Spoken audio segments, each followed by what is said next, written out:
Pendant que nous sommes en train de procéder à la récolte des noix de palme, j'aimerais partager avec toi sur cette vidéo 5 types d'élevage que tu peux faire en association avec la culture du palmier à huile. Donc tu peux faire comme ça 5 types d'élevage intégrés dans ta plantation de palmiers. Donc laisse-moi te montrer un peu, nous sommes en train de procéder là. Ça c'est ce qu'on appelle les régimes. Hein. Voilà, ça c'est le palmier.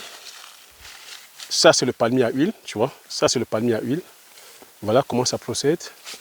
Voilà les fruits. Ça c'est des fruits qui ne sont pas encore matures. Là nous sommes en train de procéder à la récolte. Donc tu vois, lorsque les fruits sont matures, voilà comment ça se présente. Donc là nous sommes en train de procéder depuis hier à la récolte. Tu vois, chaque fois, le camion vient transporter. Donc voilà comment est-ce qu'on contribue aussi à l'augmentation, c'est-à-dire voilà, du taux de matière grasse dans le pays. Tu sais qu'au Cameroun et en Afrique, nous sommes comme ça à chaque fois, c'est-à-dire qu'en déficit annuel en termes de matière grasse, donc en termes d'huile de palme. Donc voilà comment, à notre petit niveau, on contribue aussi à lutter contre cette diminution. Et par ricochet, j'invite ceux et celles intéressés par la production du palmier à huile de réaliser le groupe. Je vous invite à venir produire. C'est une culture qui donne énormément d'argent. Donc, laisse-moi me présenter. Bonjour, bienvenue sur la chaîne. Si tu me découvres pour la première fois, je m'appelle Thierry Toko. Sur la chaîne, je parle d'agriculture, je parle d'élevage, je parle d'entrepreneuriat et je parle d'investissement. Le but de la chaîne est ici afin de valoriser et de vulgariser les produits africains. Si j'ai créé la chaîne, c'est en fait de partager mes astuces et techniques, de partager mon mindset, afin de t'aider dans tes réalisations, soit dans tes futures réalisations.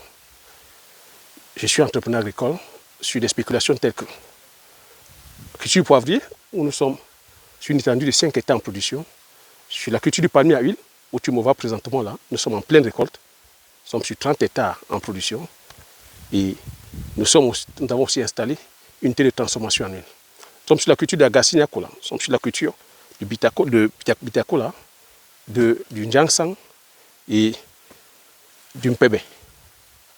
Donc avec pour finalité de créer une marque spécifique à nous dont on mettra sur le marché physique et sur le marché virtuel. Si c'est la thématique qui te parle, n'hésite pas à t'abonner en appuyant sur le petit bouton rouge, en validant la cloche, afin de ne pas manquer plusieurs vidéos qu'on diffuse sur la chaîne en fin de télé. Donc si tu es intéressé aussi par tout ce qui est formation sur la culture du palmier à huile, tu vois, nous sommes en train, tu vois, quand je parle de palmier à huile, on produit, et voilà les récoltes. On a planté, on a récolté. C'est ça. Sur la formation sur la culture du poivrier, je suis justement, c'est-à-dire que sur la parcelle où il y a le poivrier, sur la Cola Kumdata, grosso modo sur tout ce qui est arboriculture, dont les formations sont en cours. Si tu es intéressé par la formation, regarde sur la barre de description, envoie-moi ton mail et stipule la formation qui t'intéresse. Je me ferai plaisir de te servir. Donc je t'ai dit sur cette vidéo que, tu vois, l'agriculture marche de pair avec l'élevage. Tu vois, sur notre superficie ici, nous sommes dans le domaine agricole, nous sommes sur la culture du palmier à huile. Ce que je suis en train de partager avec toi, ça peut se faire aussi en arboriculture. Si tu te décides de faire une plantation de Njangsang intensifiée, de Bitacola intensifiée, de Mpebe, de rondelles, d'avocatier, de manguier, de prunier, de safoutier, de ramboutan, d'anacadier. Tu vois, une fois où ton champ est arrivé à maturité, tu peux associer l'élevage. Et en ce moment, tu pourras faire un élevage de qualité parce que, regarde, quand la plantation est comme ceci, tu peux venir intégrer à l'intérieur de cette plantation, de cette palmeraie-là, intégrer l'élevage de poules locales, l'élevage de poules Goliath, de poules Brahma, l'élevage même des pentades, l'élevage de la dinde, l'élevage, je veux dire, même des canards, pourquoi pas? En ce moment, comment tu vas faire? Si tu as des superficies telles que 3, 4, 5, 10, 15, 20, 30, 40, 50, 100 hectares, plus c'est grand, mieux c'est même. Qu'est-ce que tu vas faire? Tu vas juste venir implanter, tu vois, des cabanes.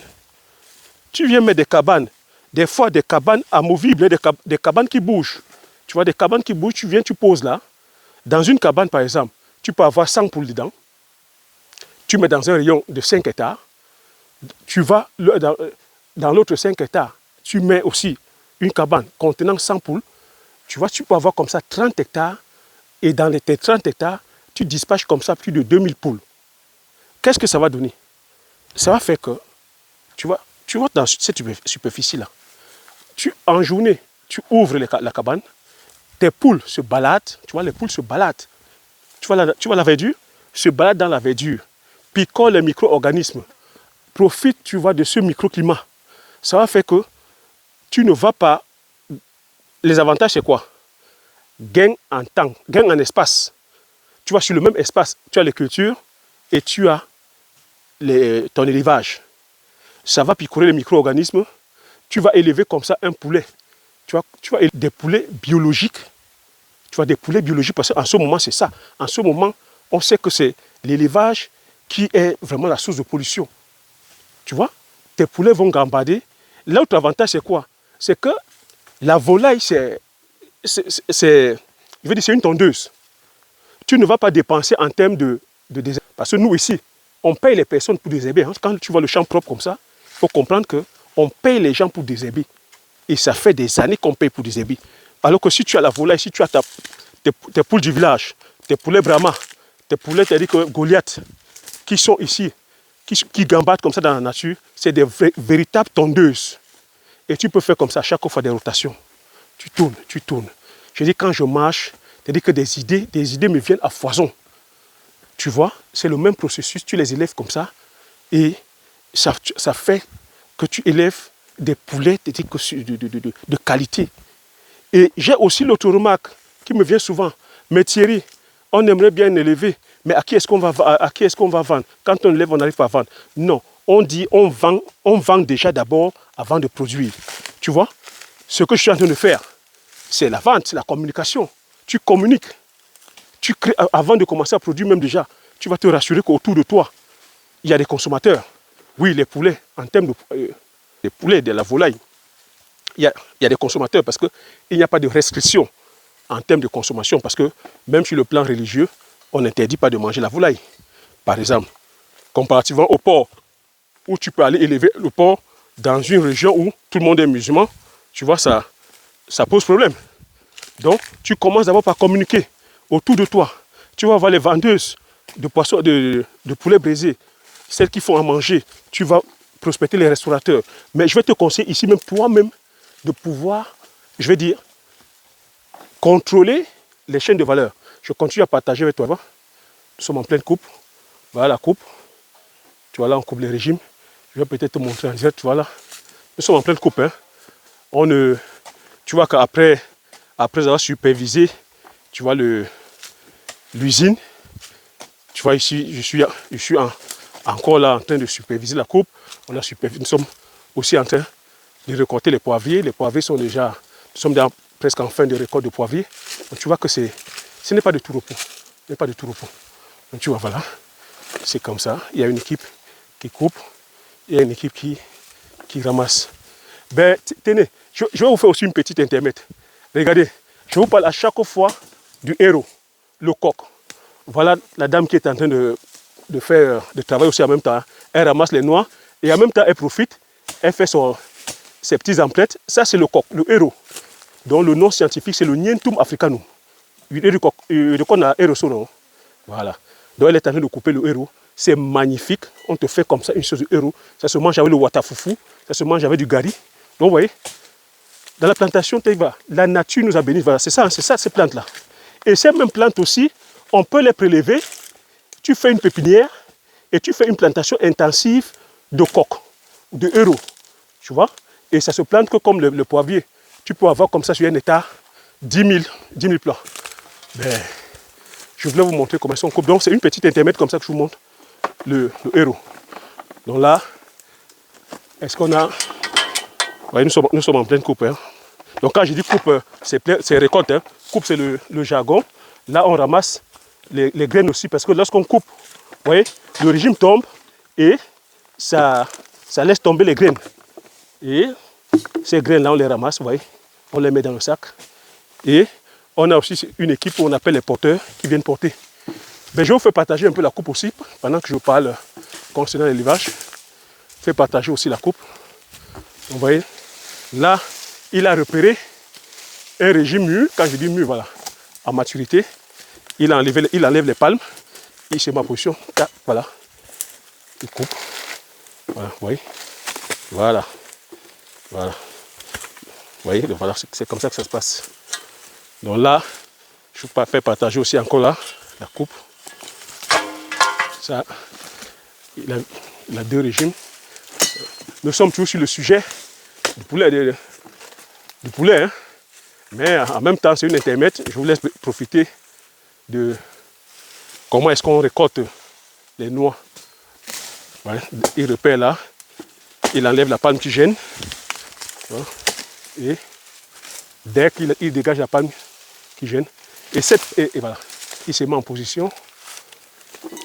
Voilà, voilà, impeccable. Et cette palme là, vous voyez cette palme qu'on met là, c'est de la biomasse. Quand vous entendez parler de biomasse, c'est ça la biomasse. C'est ça la biomasse, c'est le carbone. C'est ça qui va enrichir le sol. En se décomposant, ça enrichit le sol. Donc vous voyez que le palmier libère beaucoup de biomasse. Vous voyez, là, il coupe. Et voilà. Donc vous voyez que je vous ai fait partager aussi un peu, hein, les moments de récolte. C'est comme ça que vous pouvez aussi vous lancer. Vous avez une palmeraie, vous pouvez avoir, voilà, des plantations, voilà, en arboriculture. Vous lancez dedans l'élevage de la volaille. Donc voilà l'idée du business que je voulais partager avec vous. Et partager avec vous en même temps, hein, les moments de récolte. Vous voyez que on est au four au moulin. On est la tête partout. Entre la culture du poivrier, culture du palmier à huile, l'usine, les arbres fruitiers. Voilà, on est partout. On est au service. On est justement au service des personnes. Et continue à vous faire partager la coupe. Hein. Ouais, c'est ça. C'est ça la coupe. Voyez. Voilà. On laisse, voilà le régime. Voilà comment est-ce qu'on contribue aussi à notre manière à le taux de production d'huile de palme. Donc, pour ceux et celles qui sont intéressés par la culture du palmier à huile, vous savez ce qu'il faut faire. Vous envoyez le mail que vous êtes intéressé par la formation. Vous voyez, c'est comme ça que nous on fait, afin de pouvoir contribuer aussi, impacter à notre manière au taux d'augmentation, je veux dire, de la matière grasse au Cameroun et en Afrique en particulier. Donc j'invite beaucoup d'Africains et d'Africaines d'emboîter le pas, qu'on ne soit pas seulement là à faire l'inventaire de ce qui ne marche pas. On se doit de se dire, que dès qu'on a vu que ça ne marche pas, on retrousse les manches et on se met sur le terrain à contribuer à ce que les choses aillent bien. Et il n'y a que les Africains, il n'y a que nous qui pouvons apporter le changement. Le changement ne viendra que par nous et par la sueur, par le travail, et un travail intelligent.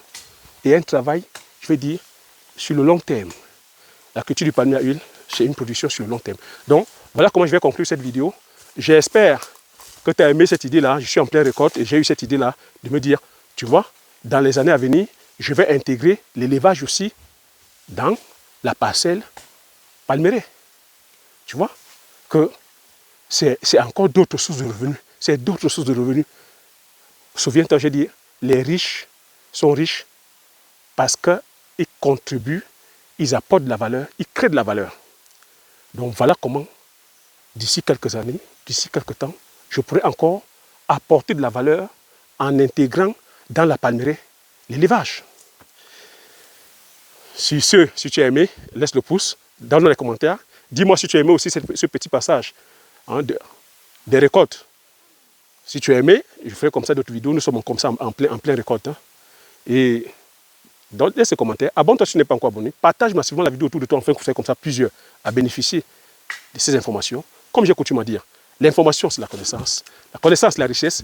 Une fois que tu as ces informations, tu appliques tes stratégies et tu passes l'action massivement afin d'impacter ta vie et impacter la vie de tous ceux qui t'entourent. Sur ce, je te dis merci. À la prochaine vidéo. Ciao.